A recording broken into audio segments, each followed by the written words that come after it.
All right, today we're going to dive into a pretty powerful story. It's one that takes our most cherished idea of romantic love, that dream of being together forever, and it puts it to the absolute ultimate test. So, what if you got exactly what you wished for? I mean, just imagine for a second your deepest desire, granted, instantly, completely, no strings attached. Or so you think. Well, that's exactly where this story begins. Okay, so this is where we meet our central characters.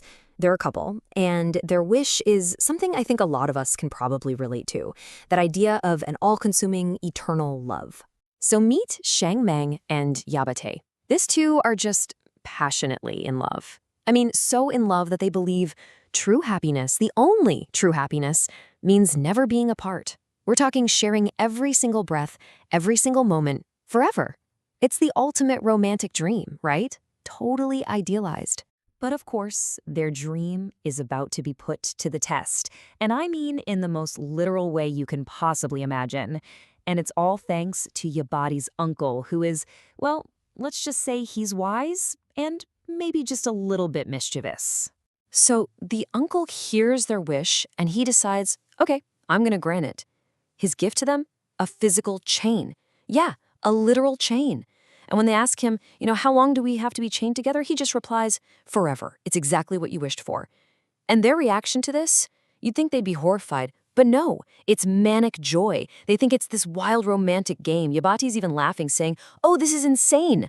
But the uncle, he knows something they don't.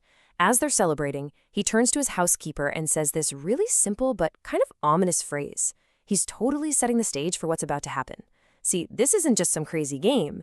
It's an experiment, and it's designed to reveal a very, very profound truth. And here's why this story is so clever. That physical chain, it's really just a metaphor. It represents all those invisible chains of attachment that, we all create in our lives. Every time we say, I can't live without this person, or I need this thing to be happy, we're basically forging our own chains.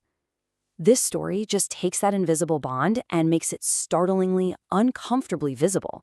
So you can probably guess what happens next. That whole romantic fantasy of being chained together, well, it very quickly collides with the gritty, mundane, and often annoying reality of everyday life. And that blissful, giggling honeymoon phase? Yeah, that lasted for all of a few days. Seriously. A few days of them playing and laughing, and then the friction starts. The inescapable closeness begins to wear on them. Think about it. There's no escape, zero personal space, absolutely nowhere to hide your little imperfections. And the thing that triggers the first real crack? It's something so mundane. So picture this. Yabate is carefully putting on her makeup. At the same time, Shang Meng is being bothered by a mosquito. He does what any of us would do. He instinctively swats at it. But that jerks the chain and bam! Her perfectly drawn eyebrow gets smudged and her expensive nail polish spills everywhere. And just like that, the illusion completely shatters. Now, Shang Meng, he apologizes right away, but Yadabate's response is just ice cold. She snaps back at him with this question, and in that one moment, it becomes brutally clear what's really going on. Her imported nail polish, this little symbol of her own vanity, was way more important to her than his apology or his feelings. And that tiny little moment, it illustrates the core problem perfectly. Their so-called love wasn't really about each other at all. It was about themselves. Yabate was focused on her makeup. Shang Meng was focused on the mosquito. What you have here are just two separate egos chained together, each one just trying to satisfy its own little desires. And once that first crack appears, the entire structure of their idealized love just begins to crumble. And believe me, it happens a lot faster than you can imagine. All those little annoyances, they start to fester, and they turn into this deep, ugly resentment. I mean, every single bad habit, every little imperfection, every human flaw, it's all magnified 1,000 times because there is literally no escape. Pretty soon, they're just insulting each other, calling each other stupid and foolish for the very things they once admired. The commentary from the Buddhist master who analyzed this story, he puts it perfectly with this incredible line. The idea is, you might own a book for your entire life and never even open it. But a person's face, meaning their attitude, their love, their hate, that can flip in an absolute instant. It's like their entire dream just completely inverted itself. What they wished for was to share every moment. What they got was witnessing every single flaw. They wanted endless love. They got endless conflict. They dreamed of being a shared soul. But the reality was just two clashing egos locked in this bitter, bitter struggle. And this all brings us to the uncle's final and pretty devastating verdict on the whole thing. He describes their beautiful romantic ideal of forever as nothing more than a gilded toilet bowl. I mean, wow.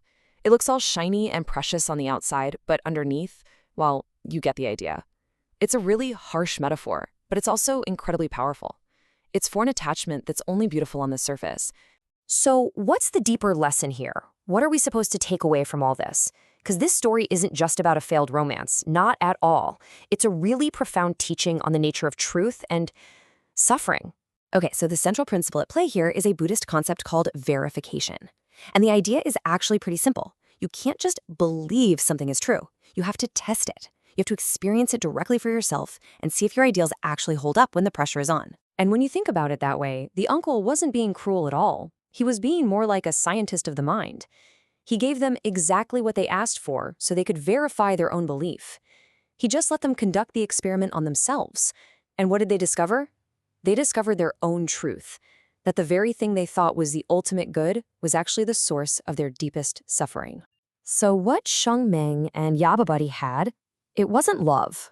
The story says it was selfish attachment. It was all about taking pleasure, taking satisfaction, taking validation from the other person. But true selfless love, that's all about giving. It's not, I love you because you make me happy. It's, I am happy because you are happy, period. And that's the key difference. Attachment is the source of suffering. Selfless love is the source of peace. And this leads us to a really simple, practical conclusion from the story. A relationship where two people are both just focused on themselves, that's basically a battlefield. But a relationship where even just one person is willing to put the other first, that can be a happy one. And if you get two people who are both willing to sacrifice for each other, well, that, the story suggests, is pretty much perfection. And so to wrap this all up, we're going to turn the question back to you. Think for a second about the things you're attached to in your own life. Could be people, ideas, your desires. Now imagine you were chained to them forever with zero escape. Which of those attachments would actually bring you peace? And which ones would end up revealing themselves to be nothing more than a beautiful gilded cage?